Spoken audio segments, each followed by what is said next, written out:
it. Remember when you asked help of your Lord, and He answered you. Because there is nothing more honorable near Allah than dua. Allah answered you. You called upon Him. And the Prophet ﷺ called upon Allah with much hope at this time. So much so that his shawl, it fell. And Abu Bakr said, Ya Rasulullah, enough. You've prayed enough. But the Prophet ﷺ kept making dua. In a hadith we learned that there is no Muslim who fixes his face before Allah while asking Him. Meaning, he just sits there. And he's like, Ya Allah, I'm not going until you give me. I'm not going to give up until you help me. مَا مِن مُسْلِمٍ يَنصِبُ وَجْهَهُ لِلَّهِ عَزَّ وَجَلَّ فِي مَسْأَلَةٍ except that Allah will give him what he has asked for. Or Allah will store it for him for later. But Allah will definitely respond. إِذْ تَسْتَغِيثُونَ رَبَّكُمْ You are asking your Lord. And He answered you. Indeed, I will reinforce you with 1,000 from the angels following one another.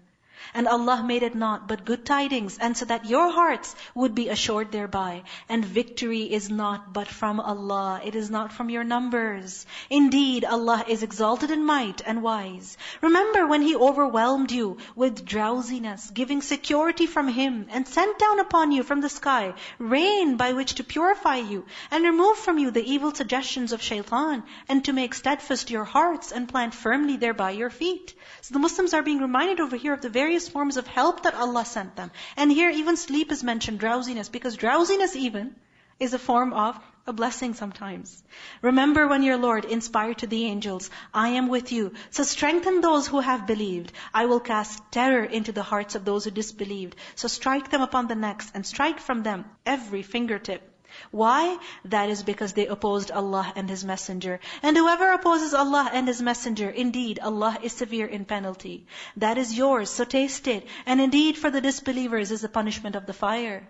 O you who have believed, when you meet those who disbelieve advancing for battle, do not turn to them your backs in flight. A very important lesson. When you go to do something, when you've begun, when you've started, then don't turn your back. Then keep doing it. Don't stop. And whoever turns his back to them on such a day, unless swerving as a strategy for war, or joining another company, has certainly returned with anger upon him from Allah, and his refuge is hell, and wretched is the destination.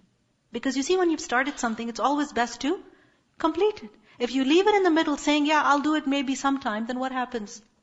You never end up completing.